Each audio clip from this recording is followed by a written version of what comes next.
Warning, don't smoke. Seriously, smoking is terrible for your health. It gets you hooked on nicotine, wrecks your lungs, and in the long run might even cause you to lose limbs. And if that's not enough to scare you off, it'll make you look old. Just don't do it. But smoking looks so cool.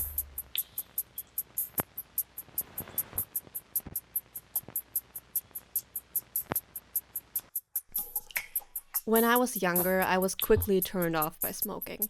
In school, we learned all about the damages it does to your body.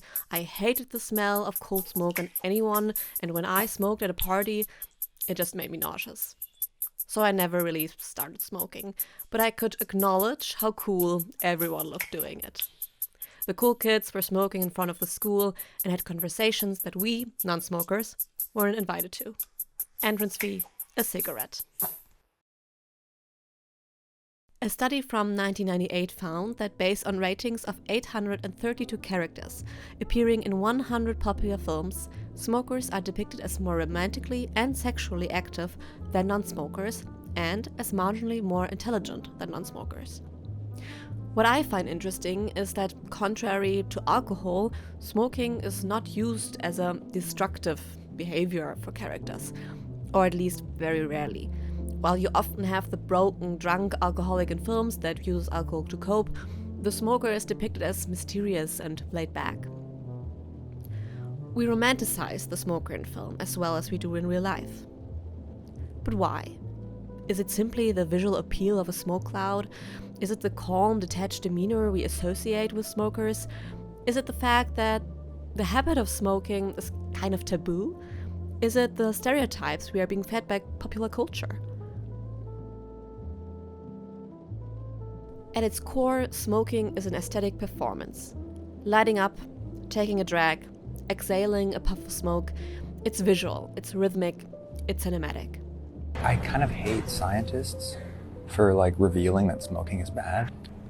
I hate the smell, but what I hate more is how fucking cool it looks to smoke a cigarette. No one talks about that. No, it looks so sad. No one fucking talks. I know, I hate it.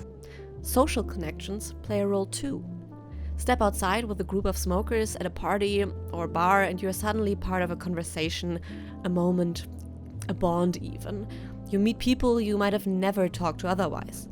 In the study Addicted to Being Cool from 2017, the authors Scheffels and Tokle interviewed occasional smokers about their habit, and smoking was described as useful both as an entrance and exit to social situations. In particular, when going out to smoke together in public or private party settings.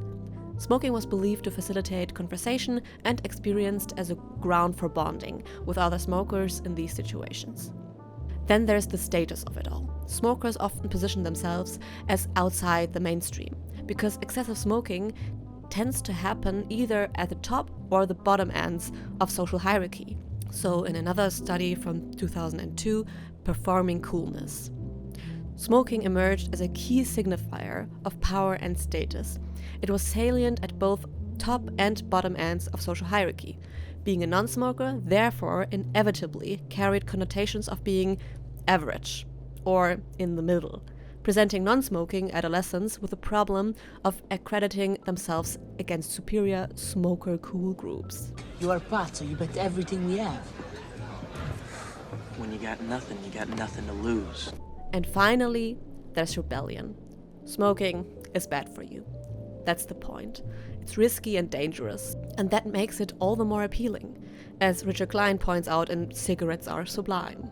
Cigarettes are sublime because they combine aesthetic pleasure with a negative element. People know that using cigarettes is potentially deadly, but just because of this, playing with them also represents courage and a flirt with risk that always has appealed to a lot of people. These might be the key identifiers as to why we perceive smoking as cool. In film, smoking is not always purely used as aesthetic, but also as certain cultural signifiers or personality traits. It can be used to display teen culture, to show signs of stress, as an experience, or as a signifier to the time period. As you maybe can deduct yourself, smoking in film has been found to have a correlation to adolescent smoking behaviors. Experimental research adds support by showing that scene depictions of smoking enhances positive views of smokers and increases intent to smoke in the future. No wonder, because in the time period where we try to find out who we are and where we don't want to be anything else than cool, we are heavily influenced by popular culture. Seeing an easygoing, attractive man or woman smoking and not caring what other people think of them influences you. When I was younger, I desperately wanted to be like Effie Stoneham from Skins. And I know I wasn't the only one with that wish. And when smoking is an easy habit you can emulate, you of course do it. Do the movies have a responsibility to convey the correct values to adolescent teens? Or is that where censorship starts?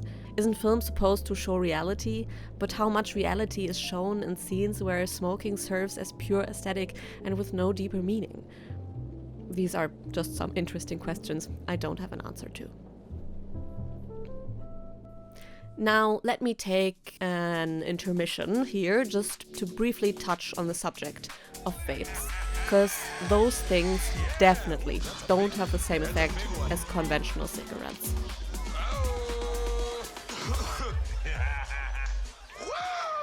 The vape has something deeply modern and thus somehow unromantic to it. It might be the way you hold it, just kind of clumsy and stiff, or maybe how you don't have to light it up, how the smoke is just way too much and smells like strawberries and mint, how they can be purchased in every neon color. I don't shame anyone for vaping, but you have to admit that it doesn't have the same vibe as smoking a cigarette. So where does that leave us? Smoking at its core is a self-destructive habit with well-documented health consequences.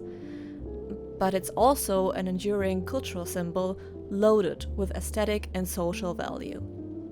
The contradiction is what makes it so compelling, something undeniably harmful that still holds a seductive charm. We know better, but the image of the mysterious smoker, detached and effortlessly cool, continues to echo in film and real life. Maybe that's why the warning "don't smoke" often falls flat. It fights against not just addiction, but against a carefully constructed and culturally reinforced ideal. A cigarette might be deadly, but for some, it's also a prop in the performance of identity. And that's not so easy to quit. Okay. Do you smoke many cigarettes a day, Mr. Moore? Well, at an average about 40. Are you afraid of getting lung cancer? Well, no. Because I look at it this way. Since life is full of contrasts, contradictions, and glaring inconsistencies, I'm sure that I could have an answer from somebody about this. But as far as I can see, nobody is prepared to give any answer. But I continue to smoke just the same.